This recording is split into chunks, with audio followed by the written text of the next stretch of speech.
Come with us on a journey into the unknown, the unexplained, and the unbelievable.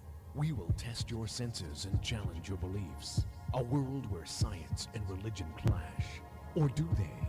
You will meet real people and hear real stories, but you will not believe. You will witness strange sights and hear strange sounds, but you will not believe. This is the New England Ghost Project. Welcome to the nightmare. Come on, come on, to the circus bazaar. Step this way and witness into the world's circus. Hey there, boys and ghouls. Welcome to Ghost Chronicles-Next Generation. Ron and Anne couldn't quite make it tonight.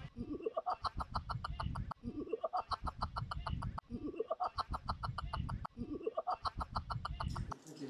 Well, good morning, everybody. Good morning. Right, let's get the show on the road.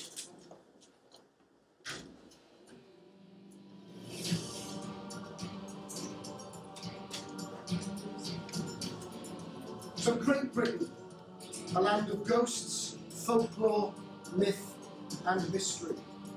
A country with a haunted heritage, literally like no other. From Arthurian legend to talismans of luck, creepy castles and haunted houses, headless drummers to evil jesters, apparitions of white ladies, grey ladies, black ladies, and green, cowblunts, spectral nuns, clubbed highwaymen, and phantom carriages drawn by spectral steeds. What lurks in our land is certainly not for the faint-hearted. Today, join me this morning on the Great British Ghost Tour, which is your guide to the anomalous across Great Britain. Now, you can visit the website if you like, at greatbritishghosttour.co.uk, or you can stay in this room, if you dare, this morning, as I take you on a unique journey. Now, choosing the most haunted castles in Great Britain is a phantasmic feat in itself. The Castellarium Anglicanum, which was an authoritative index of castles, which was compiled back in 1983, lists the number of castles in Great Britain. They put that as about 1,500 castles in England, 600 in Wales, and aside from that, there was about 2,000 in Scotland. Now, many of these have vanished and left little trace, but there are still plenty to visit today. So if you decide to take that trip across the pond, you will have lots to choose from. But as for those that are haunted, well, many apparently are. And here is your guide to the 10 most haunted castles in Great Britain.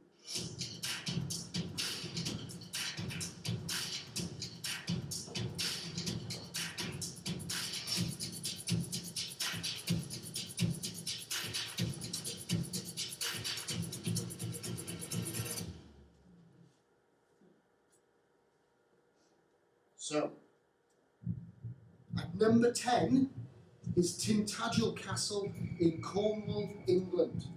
Now, according to English heritage, during the Dark Ages, Tintagel Castle was an important stronghold, and probably a residence of the rulers of Cornwall.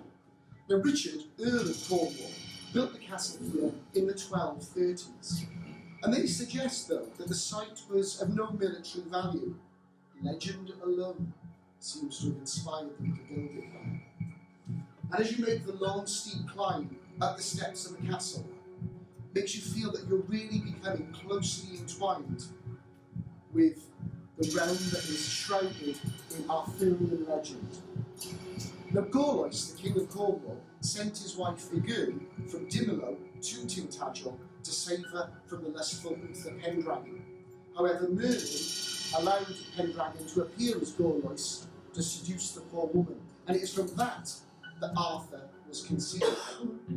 Local folklore claims that once a year the castle is said to disappear, only to reappear in its former glory, and those fortunate enough to behold the spectacle for that short time then witness it return to its ruinous state. Is it a case of a time slip or an apparition on the grandest of scales? Others have picked up on strange atmosphere. Some claim that their dogs behave strangely when he walked around. But as for ghosts, it is King Arthur's shade that haunts the dark, crumbling ruins that you see here at Tintagel Castle.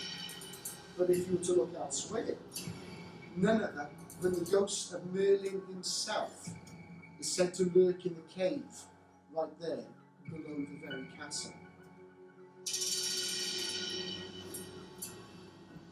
It truly is a stunning spectacle off the coast of England.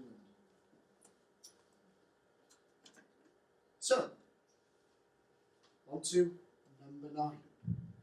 At number 9 is Bolsover Castle, which lies at the centre of England. Now, this castle was designed to impress by William Peveril. He was one of William the Conqueror's knights. And Bolsover Castle, founded in the 11th century, commands spectacular views over the county of Derbyshire. That's why it's called the Jewel of Derbyshire. It's under the care of English Heritage and is open for you as a public to visit. Although it was neglected from the 14th century, its ruins provided the setting for the Little Castle, which was begun as far back as 1612 by Sir Charles Cavendish. It was a retreat from this principal seat a few miles away, and some say that the castle is home to many shades from its past, and the ghost of a little boy is seen next to this fountain. Some visitors have reported spectral sounds and smells of horses coming from these stables, and others claim to have been slapped.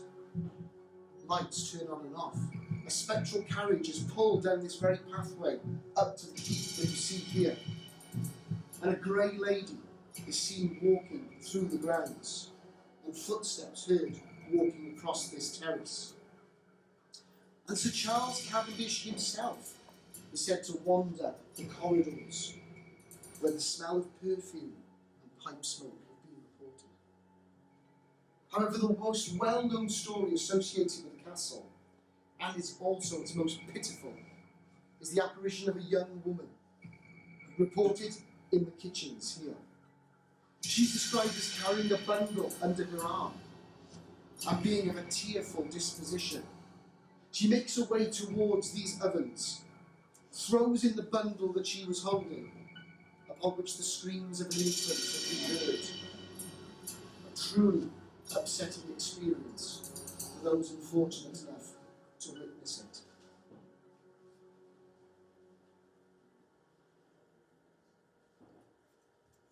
So, at number 8,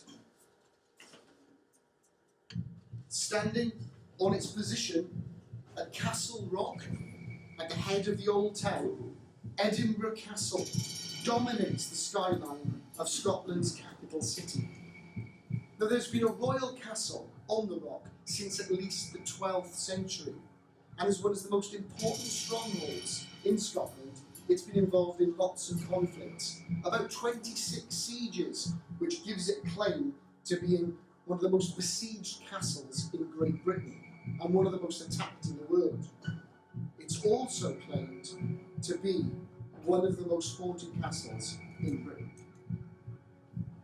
Now, the headless drummer, first seen shortly before Oliver Cromwell attacked the castle in 1650, has been reported on these very battlements.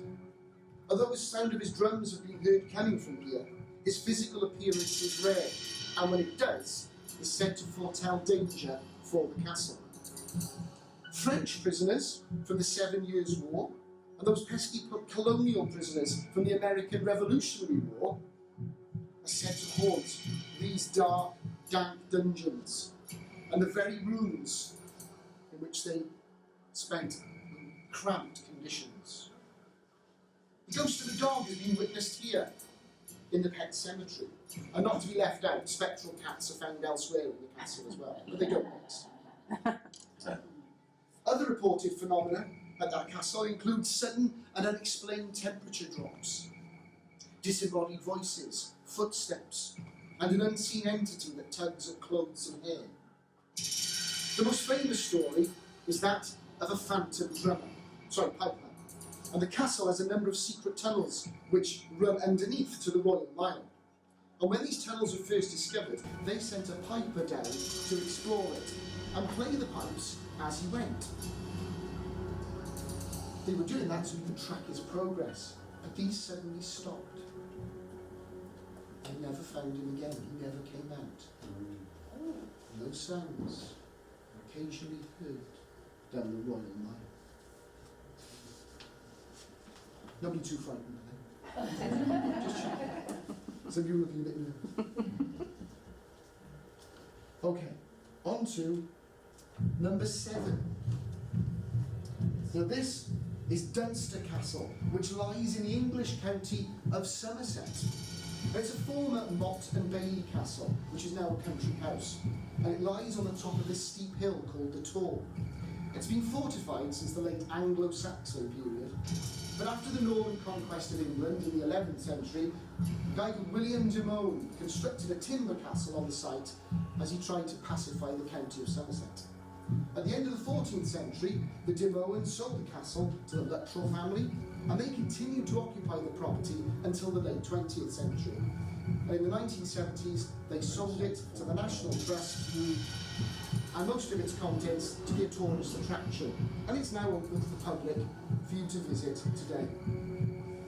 Now, the castle is reputedly haunted by the apparition of an old lady in 17th century costume. And if you're looking for her, we're going to go in and see if we can find her. Now, she wanders these corridors.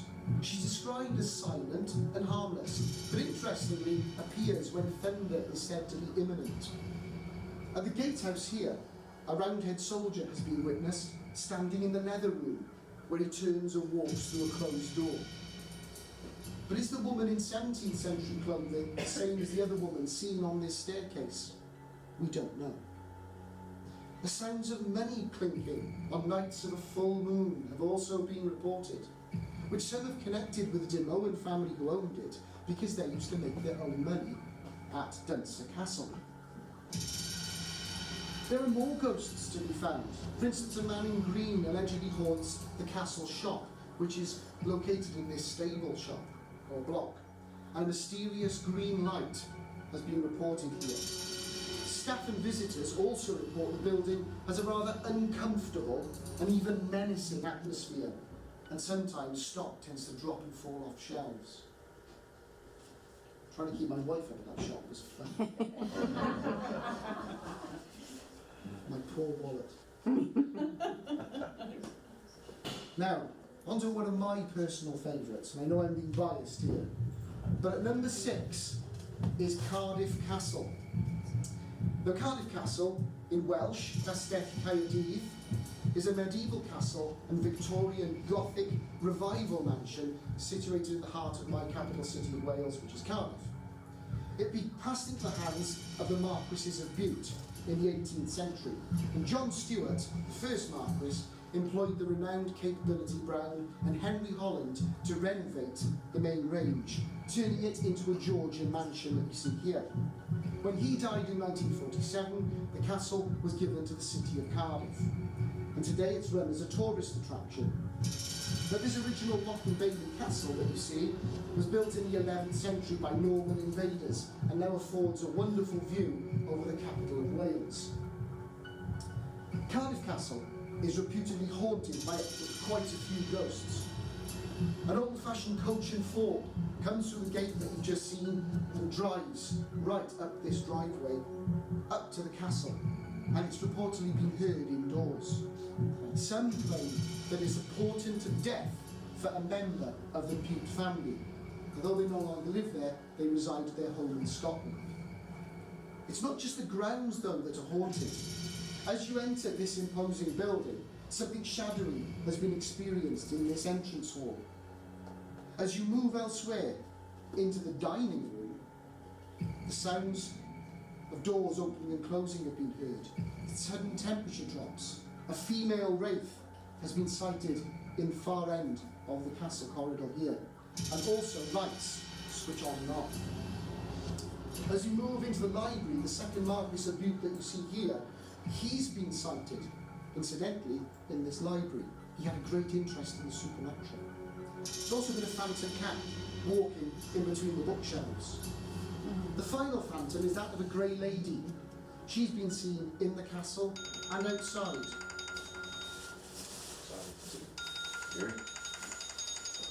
And this grey lady, seen outside the castle, turns and waves at the towers before disappearing, and nobody knows quite who she is.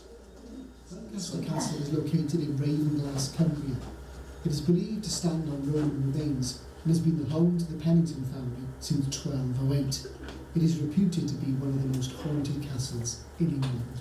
5 ghosts reputedly haunt Lancaster Castle. These include Henry VI, an apprentice carpenter, a jester, a vengeful ghost in white, and that of a lion.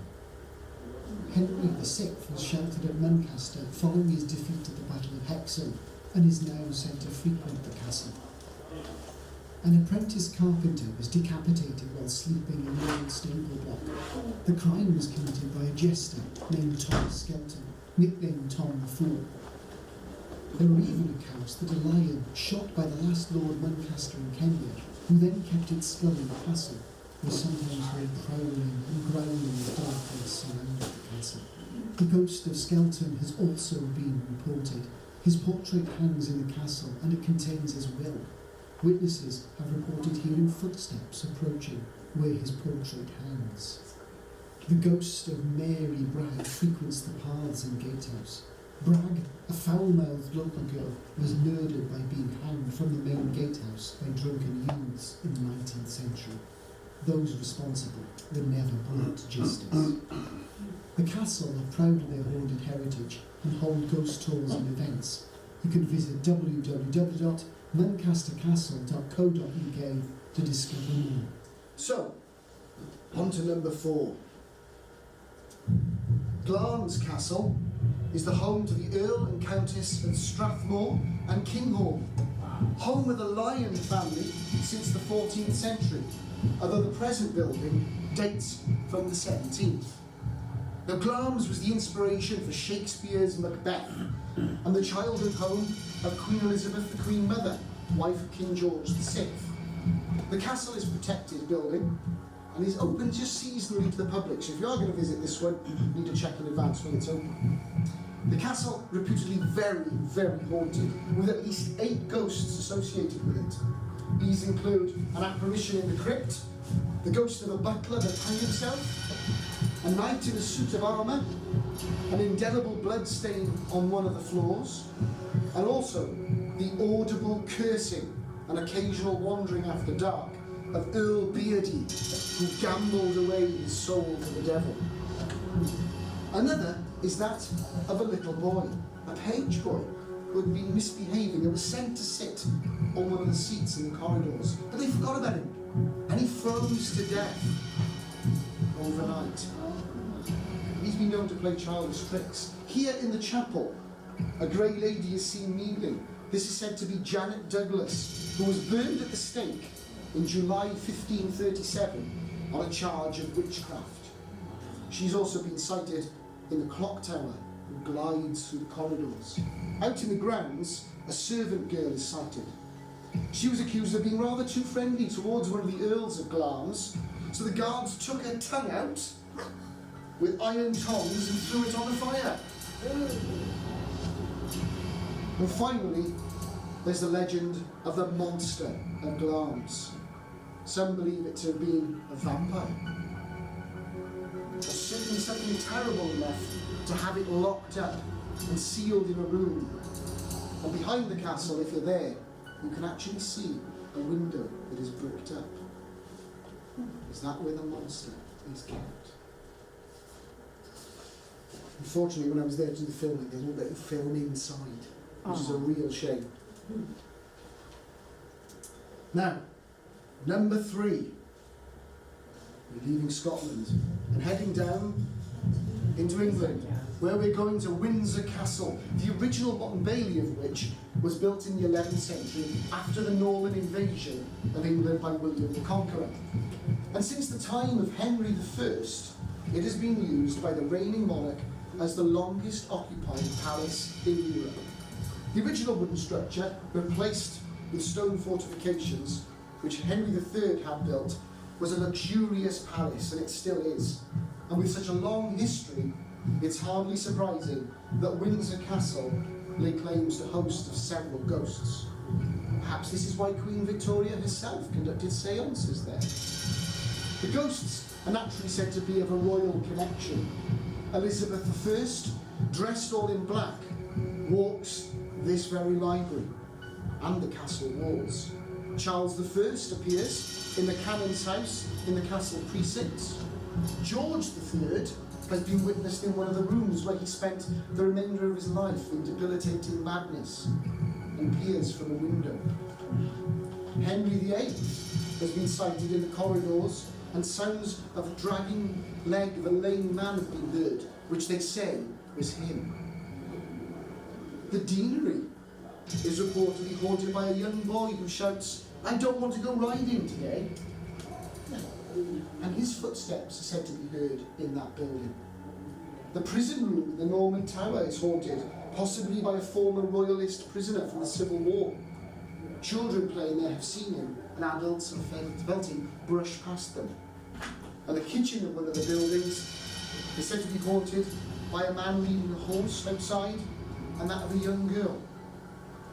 Now in 1906, a group of men were sighted by a duty sentry who shot and charged at the group with his fixed bayonet, only for the group to suddenly vanish.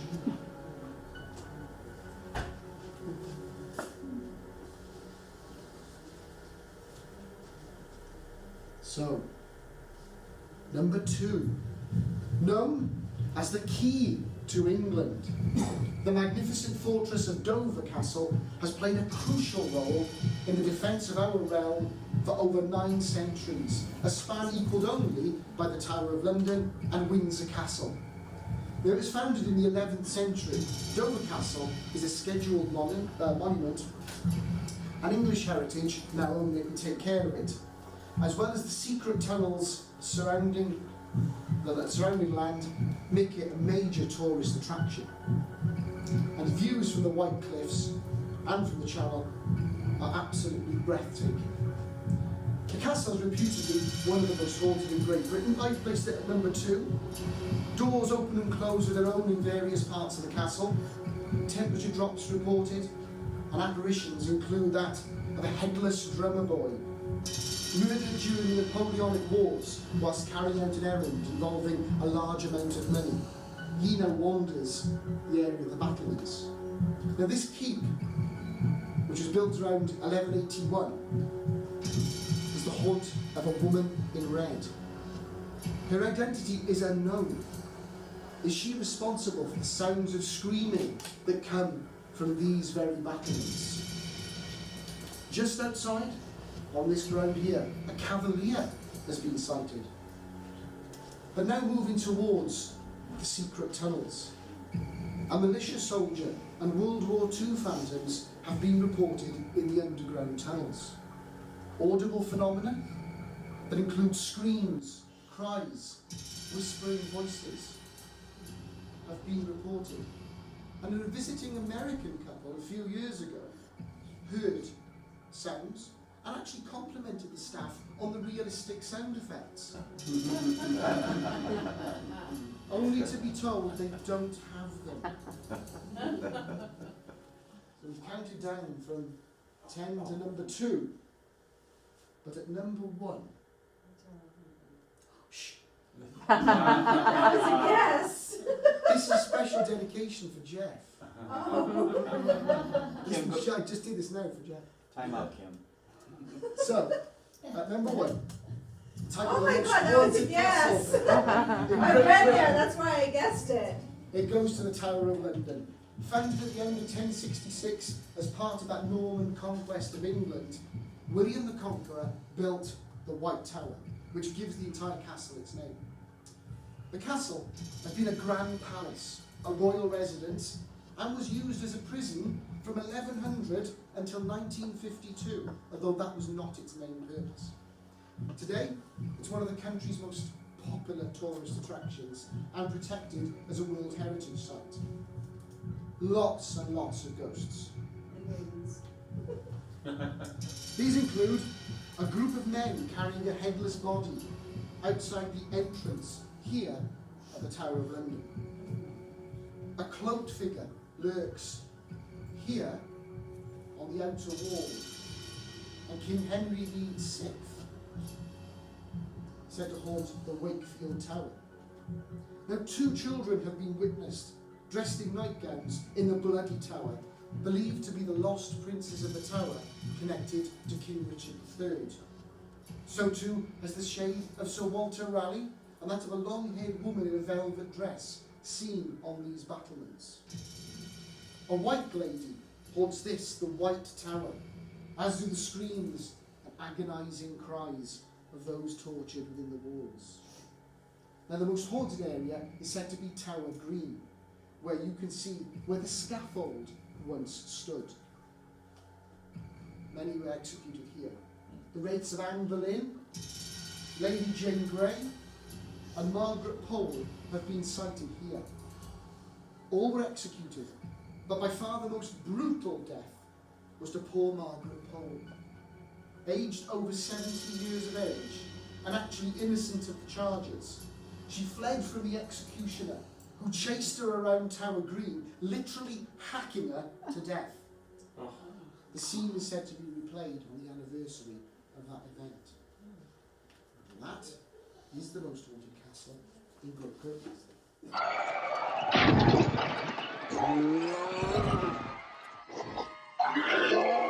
Thank you guys for having me to Spirit Quest. It's great to be here. I've known Ron for so many years, and I'm going to talk about legends, particularly New England legends today, because this is where I live, and it's the thing I love about a legend is that it's something that connects us with each other, but also with our past, with our own inevitable future, because we're all products of where we live and who we interact with and everything else.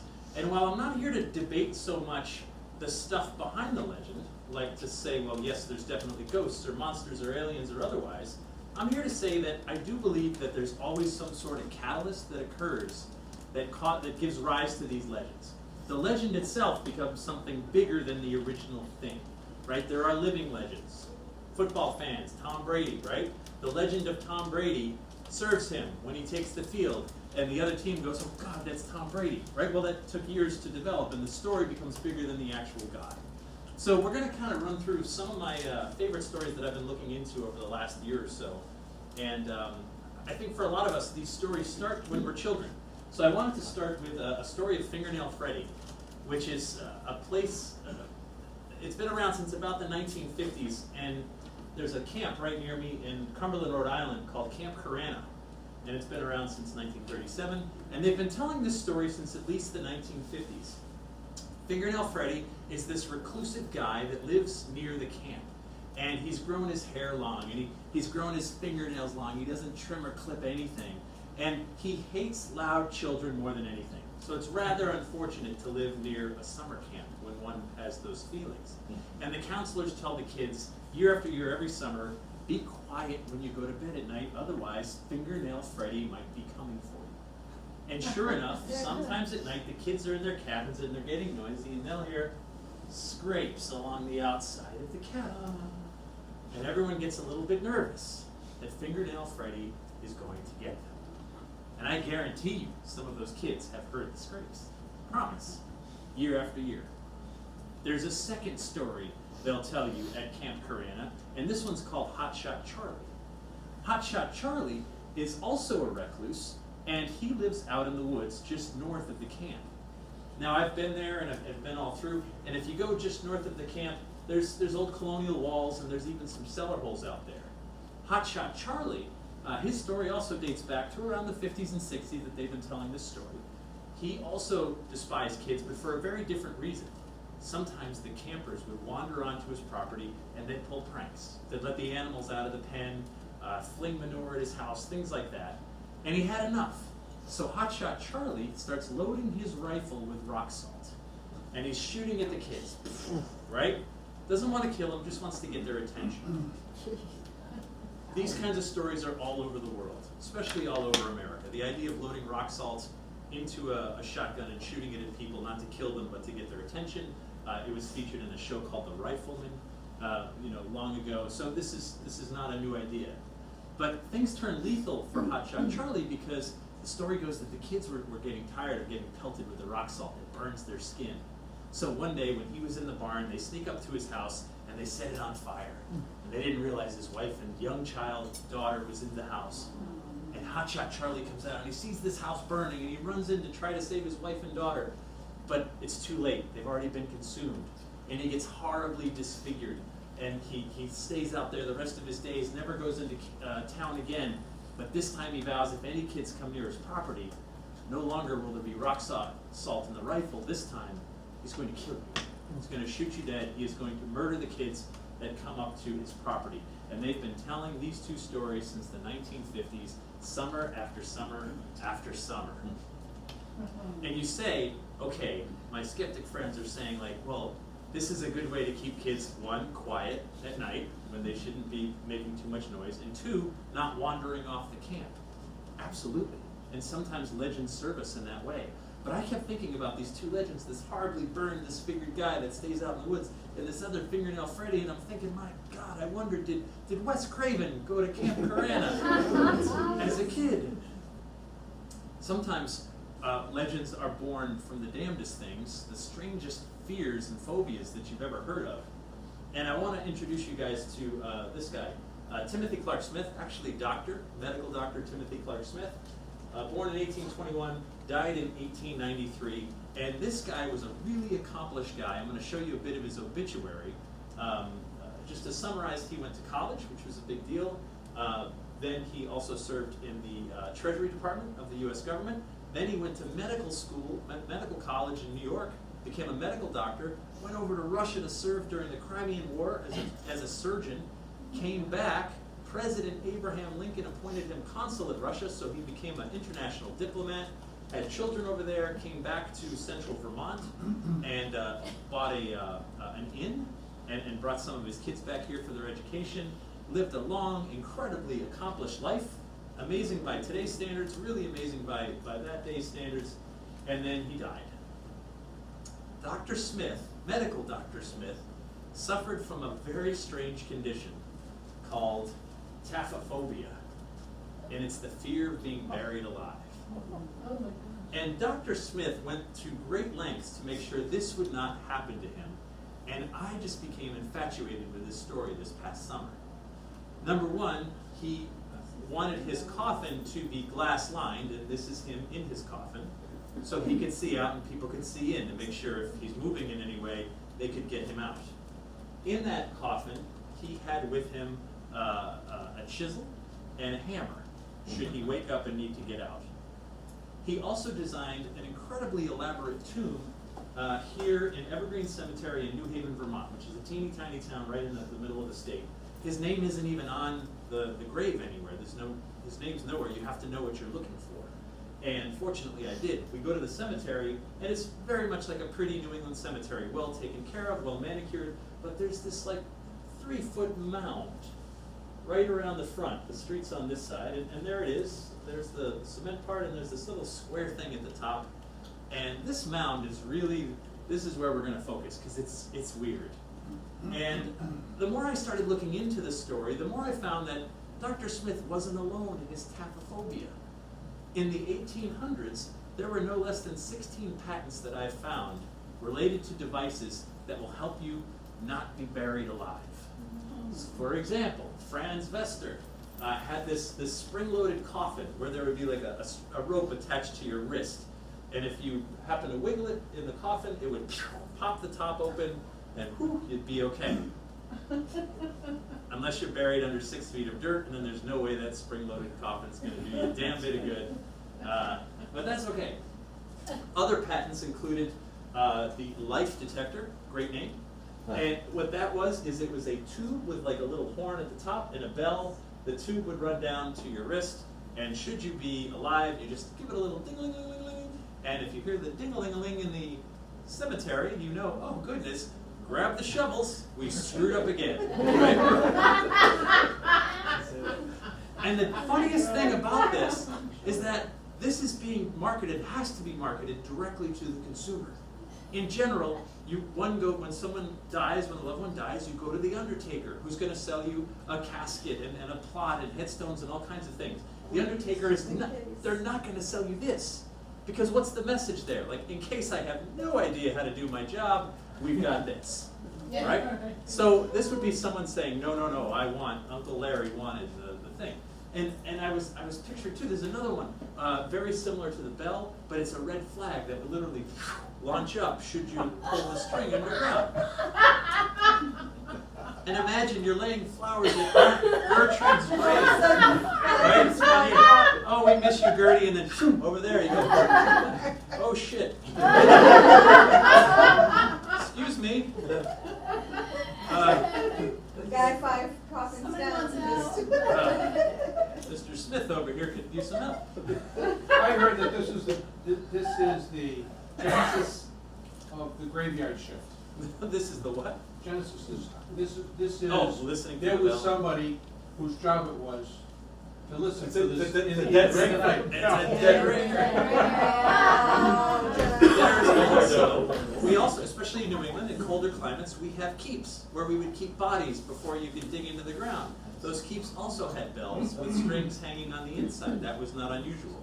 So this was a common fear all throughout the 1800s. And then around 1900, this whole industry just kind of goes away. And the reason for that is right around the 1860s, just about post-Civil War, they developed this process called embalming. And what embalming is they take the blood out of your body and they replace it with like ethanol and formaldehyde and this whole cocktail of chemicals. And so even like normal people like us understood, well, once all the blood's gone and you replace it with that, I'm just not alive, right? Like, I don't need to pull any strings, I'm gonna be done. But it was really expensive. 1860s, it was like $100, that's big money in 1860 money. But the price came down and it became more en vogue to get embalmed. And so by 1900, really that whole industry sort of dried up and people were embalmed, and that was the trend. But Dr. Smith's grave, back to that. So the thing is, this was how they got into the tomb, and that square thing at the top is actually a window. And in the 1940s, it made the paper. Bristol Grave has a window in it. Dozens of people per summer were coming to this cemetery to look down the window because Dr. Smith was buried down there in his glass-topped coffin with a chisel and a hammer, placed underneath a 6-foot like chimney with a window where he could look up, and should he have to, he could chisel his way out and get out of this tomb if he needed to. And so people look over and over, and this is again like a 1941 newspaper article. Superintendent Shackett is inclined to consider the reports of people saying that they see something down that window as imagination. I could never see anything but darkness, he asserts. Well, Superintendent Shackett, I had something that he didn't. That was a 300 lumens flashlight that was like, and an iPhone. He had neither of those, and I did. So we went up there to the grave, which has got water droplets underneath that window, which means there's, first of all, there's air and moisture getting in there. And because you can't put a camera over it with all the droplets, the little tiny iPhone camera I could lay flat on there, and I could move it between the droplets, and I could set that 300 lumen camera, and we could put our sweatshirts over our heads to block out the sun, and we could get a good old gander down there, and we took pictures. And there's a lot of moss growing in various directions and so on. I'm guessing that last layer of moss there is probably about 4 feet down, and it's growing in this way, this way, and this way. And sadly, I don't think I could see Dr. Smith's face down there, but I do imagine with the 300 lumens blasted down, Smith was, for the first time in like over a century, was just like, what the hell is that? Right? Like, they're finally coming to check on me. But this guy, this phobia, medical doctor, goes on to make him this legend that people still go to this cemetery to see it because it's such a weird story, and we love that. We love connecting with the weird of the past. In New England, we're also very big on our curses, and this is the cursed grave of Mary C. Delancey, who died in 1985, and she's buried in Yarmouth Cemetery out on the Cape. So there's a fear of being cursed, and it's called deprecophobia. And that's being, you're afraid of being cursed. And Mary C. Delancey's grave is indeed cursed. And it's a very specific curse. And if you're looking at the grave, you're like, well, that looks like any headstone I've ever seen, right? It's nothing special, really. The special part is on the back, and it says, and I quote, "May eternal damnation be upon those in Wallingport who, without knowing me, have maliciously vilified me. May the curse of God be upon them and theirs." Yeah. She meant it, right? Wow. So I looked up Mary C. Delancey, and she was this woman, that a poor lady who lived in this little house in this Wallingport community that grew up around her house. A developer started buying all the land and putting up mansions and said, "Hey, sell your house. We want you out. We're going to put in all mansions." And she said no. She refused. And mansion after mansion kept popping up around her property. They offered her top dollar for her property. She continued to refuse, and she was a pretty bad neighbor. She owned a lot of cats. You go ahead and imagine whatever you think that means, you're probably right. And so her neighbors hated her, she hated her neighbors. It was a hate-hate relationship. And being a poor woman, she saved just enough money to put this headstone up when she died. And as soon as it went up, right, the Wallingport people were like, well, this won't stand, right? We can't have this. This is preposterous. And but they wouldn't take it down. The cemetery people said, no, she paid for that. It stays, and that's how it goes. And now, if you buy a house in Wallingport, if you've got the money to afford that, you've got to be told about the curse. Right? So you pull in with your car, and your tire runs over a nail. Boom, the car tire pops. It's the curse of Mary C. Delancey. You're moving in, and you drop Grandma Gertrude's vase that she left you in the will. It's the curse of Mary C. Delancey.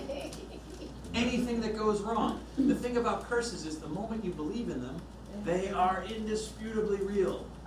Right? We know that as Red Sox fans. The only way to break a curse is with good pitching. That's the only way. So this one last middle finger stands up to the world all these years later. And we talk now that Wallingport community is indeed cursed. In New England, we have a strange affinity for the devil, which is unusual considering our puritanical roots.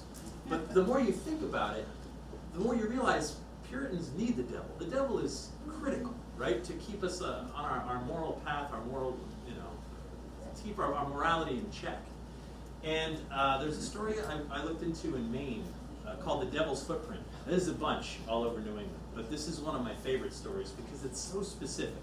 When you talk about some legends, it's just so general, but this one, we've got dates and places and so on, and it has to do during the construction of this building, the North Manchester Meeting House, which went up in 1793. While this building was being constructed, the story goes that the workers are digging for the foundation. They're digging, and anyone who's ever put a shovel in the ground of New England knows our most abundant resource is rocks. We've got them everywhere, and they're digging, and they hit this big rock. And you know when you're digging and you move over a little bit, and ting, it's still there, and you're like, oh, yeah. Move over a little more, ting, ting, oh, geez, right? So they're digging, and it doesn't wiggle, and you're like, oh, it's not even wiggling, this sucks, this is gonna be horrible. So these workers all day long are trying to dig at this damn boulder, and finally, at the end of the day, one of them stands on top of it and says, I would sell my soul to the devil in order to move this rock. Well, they go home that night, and the next day they come back, and the rock's gone. It's been moved. And that worker's never been seen again. And the rock is right nearby where the cemetery is today. And there's these two marks, this triangular one that they say is the devil's footprint, and this other one that they say is the man trying to run and get away and kind of sliding in it and forever immortalized in the rock. The devil's footprint. You might notice it's red. That's not natural. That's been painted red. And you know who painted it? The devil. No. And you were so close. It was the church.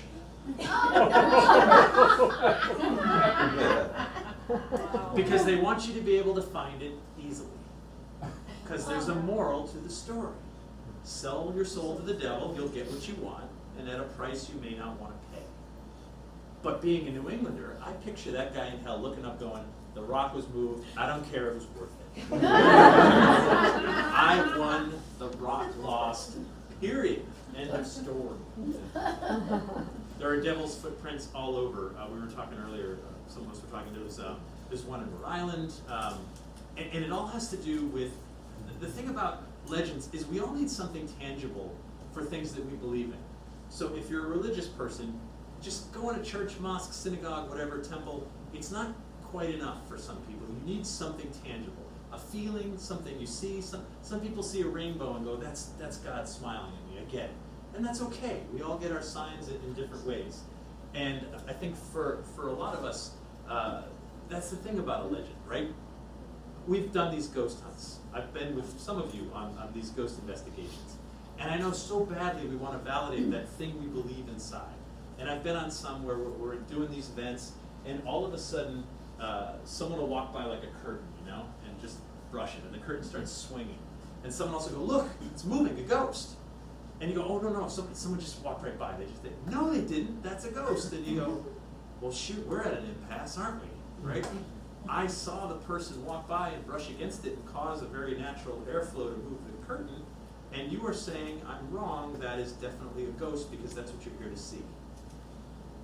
That's the thing, right? We sometimes get into this total impasse because the thing we believe needs validation. And then we get into this whole thing, we can't have a discussion anymore. It just becomes a matter of my belief versus your belief. And I don't know if you guys live in America or have access to the news, but it's happening on a bigger scale now, where it's just like, no, I believe 2 + 2 is 7, and I'm right, and you believe 2 + 2 is 13, you're totally wrong. And at the end of the day, we're getting these horrible conflicts. And again, to come back, that's one of the things I love about these stories, is that we can kind of put those conflicts aside and share them. We're living in a time when a lot of our communication is being done electronically through texts, through tweets and Facebook posts and stuff like that, and that's just so one way. It's very different than when two people talk and share ideas and look into each other's eyes and see that I'm not coming from a place of hate or otherwise, I'm sharing these profound stories. And so I kind of feel like sharing these stories, exploring this weird stuff that we all explore, whether it's UFOs or lake monsters or ghosts or whatever, like, maybe we can save the world, right? Maybe.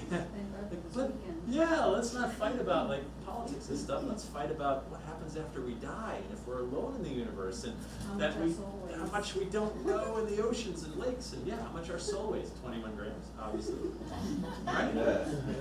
I mean, those are the things that I think humans have been asking for tens of thousands of years. These are the big questions. And I'm glad you guys are here at least asking them. And these stories, remember we played the telephone game when we were in grammar school and we were in kindergarten, where the teacher will tell you a sentence and then you whisper it to the next person, the next person, the next person, and it changes wildly as it passes through people. But there's always some nuggets in there that sometimes make it all the way through. So if I said, the goat is on the mountain and he's waving to me from the top, and you pass it along and then it turns into there's goat cheese pizza at the mountaintop restaurant, right? We all laugh and say, yeah, it changed wildly, but there's still a goat and there's a mountain and there's some pieces in there that made it all the way through, that people felt was important enough to the story to tell it. And the reason we look into this stuff is because we want to become part of the story. That's really what it's about. And our skeptic friends who will say things like, hey, there can't be a phantom hitchhiker on this stretch of road because I've looked. There's no deaths reported. There's no accidents that led to any fatalities. Therefore, there's no phantom hitchhiker. What could be bigger than that to say, I'm going to be the last chapter of the story, right? Even though the sightings continue. And so yeah, I think it's a wonderful pursuit. And it's a pursuit for truth, even if that truth is relative to us. And speaking of that pursuit, I wanted to talk very briefly about the Fox sisters of Hydesville, New York. March 31st, 1848, I've been preaching, and I don't preach much. I've been preaching for decades that everything we do in ghost and paranormal research was born that night in Hydesville, New York. That led to psychics, which led to psychical research, which led to paranormal investigation, which led to ghost hunting, which led to TV shows and and ghost hunters and ghost adventures, and led to this conference today. All of it, was born that day. I've said that for years and years. And this past summer I did some research and I realized I was wrong. Atychophobia is the fear of being wrong. Wow. I actually don't have that fear. I'm wrong all the time. I can live with that. While I do stand by that there was a major event that occurred that day, that it is a huge, huge milestone in all of that research, which led to Ouija boards and all kinds of other things. There were seeds sown earlier than that. And this past summer, I went on a quest for America's first documented ghost sighting, first documented haunting. And it's an incredible story that I just got sucked into, and I wanted to share it with you guys because I know some of you guys are ghost geeks like me. This is a story of Nellie Butler, who died June 13th, 1797. But in 1799, she came back. And this is according to the testimony of a lot of people. The reason we know so much about the Nellie Butler haunting is because of a book published by Reverend Abraham Cummings. And it's a great title. It just really sings, right? Testimony of Sense, in which it is contemplated the doctrine of specters and the existence of a particular specter addressed to the candor of the enlightened age. Yeah, it's no Harry Potter, but a good title, right? And so you have to ask, what is the Reverend's motivation in putting this together? And it's not a reader. You don't want to get this on an airplane and like it's not a page turner. Rather, it's a testimony of dozens of people who claim they saw the ghost of Nellie Butler, and some of them saw it together.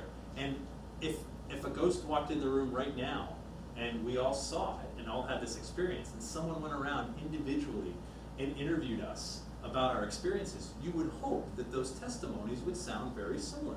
They should. Oh, she was about being tall, it should vary just a little bit. And so that's the case with this book, which is fascinating. Nellie Butler was seen for over a year, multiple times, by almost 200 witnesses. And the Baptist minister, Reverend Cummings, he believed that this kind of validated his faith, validated what he's preaching from the pulpit. And so for him, this wasn't against the Bible or against God. This was something that proved it. And so the story goes that it all has to do with the basement of the Blaisdell family. The Blaisdell family lived across town from the Butlers, and this is where Nellie Butler's ghost was experienced over and over. Sometimes it would just be knocks, sometimes it was hearing her voice, and sometimes it was full-on apparitions. People were coming down to the basement to see it. Night after night, week after week, so many people witnessed this thing. Some said that they would see her approach, and one woman had commented she was shorter than I remember Nellie being, and then claimed that the apparition actually grew to the height she remembered Nellie to be. And others said they put their hand right through her. I mean, the stories are absolutely incredible. And there's, again, testimony after testimony from different people who said that they saw Nellie.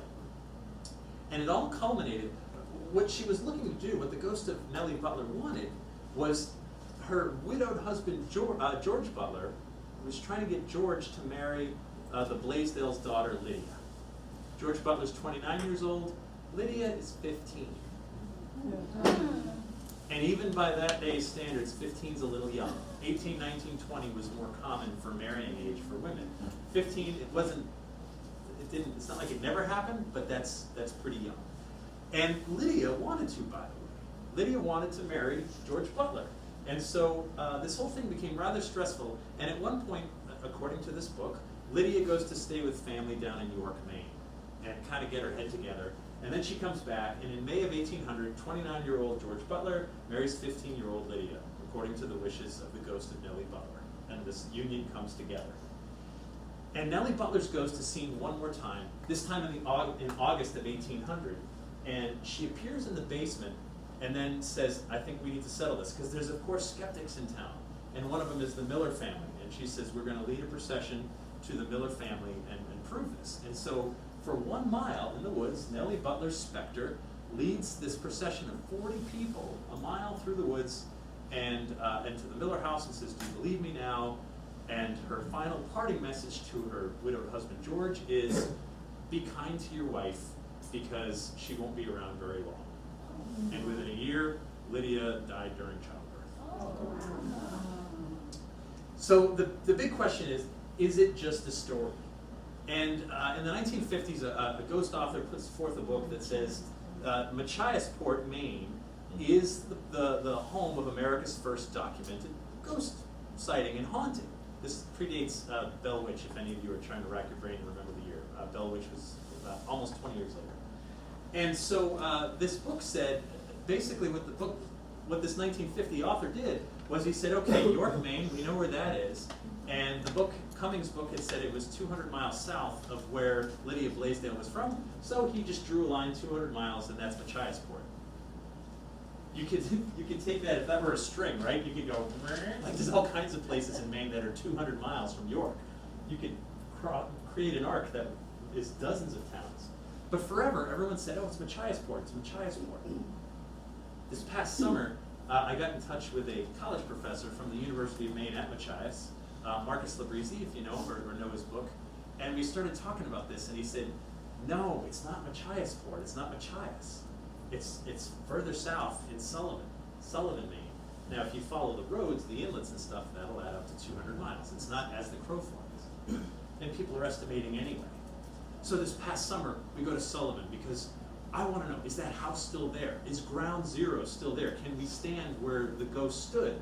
And so we go to Sullivan, and we learned from talking to town historians, from genealogists, like this is where the story took place. One of the first things we found, quite easily, was George Butler's headstone. He's buried, so there's that. There's a place called Butler Point, where it's where the Butlers lived in the next town of Franklin. So we start finding all the right names and so on, all in this area of Sullivan. And now we're getting excited. And we're saying, okay, is that house still there? Like, oh God, it's been gone 150 years. You're not gonna find a thing. But I wanna be there so badly. It's just consuming me. And so Professor Labrizzi, we get these old maps of the town, and we learn where the Blaisdell property would have been. And we make some phone calls, and pretty soon we learn who owns it today. And it turns out he's an attorney who owns the land and has a house there in Maine. And we have signed a legal agreement that says we will only publicly say that the property is in the woods, on private property, somewhere in Sullivan, Maine. And by the way, you'd never find it. I promise, not without a lot of help. So we said, can we come out there? Can we take pictures? Can we film it for posterity?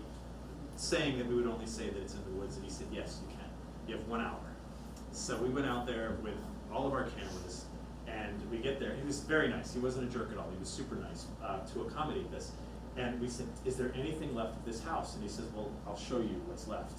And we walk out into the woods, and there's this huge cellar hole, unmistakable cellar hole. And I jump in, and we're clicking pictures. We are filming everything we can because we have 1 hour. And we found the old foundation stones and so on. And we found the steps that the whole procession and Nellie Butler would have walked out of. And I am just having a nerdgasm right now, like being in the spot, in the actual cellar where America's first documented ghost sighting took place. The thing about a legend is when you start to find actual physical evidence lining up with the story, it starts, you say, whoa, this thing's got legs now. And that's really interesting to me. One of the strange things I noticed pretty quickly as we're in there filming, again, as fast as we can, that's the cellar hole, it's tough to see. I'm looking around and I'm like, man, all the trees in the cellar hole are dead. Right? Oh, yeah. 10 feet away, they're all alive. It was weird. It's a little bit weird. There's the road, what's left of it, that's the road they would have walked on the way to the Miller's house. And I got to stand in ground zero. And suddenly you start saying, man, maybe it is more than just a story. Maybe there's something to this, that this book was written and all these testimonies, and that we're still talking about it centuries later. That's the power of a legend. And those seeds, this book, would have made its way around. This was published decades before the Fox sisters and the spiritualist movement. And people start making connections. Like, of course we can communicate with spirits. It's happened before. The Fox sisters weren't the first. And I'm not saying this was the first either. But this one was the first that was so well documented that we still talk about it to this day. Hey there, boils and ghouls. So it's nice to squeal you. Ron and Anne will be back next week. I have someone that I swear can resurrect them.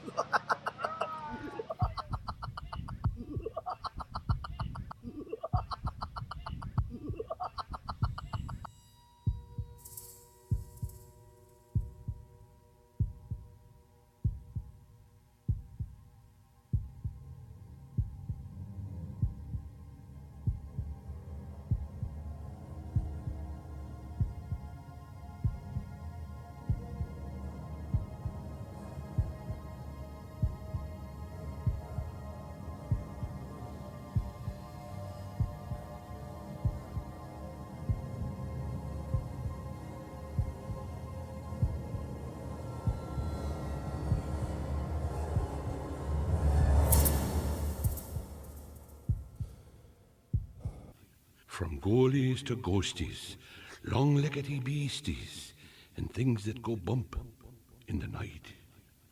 Deliver us, good Lord.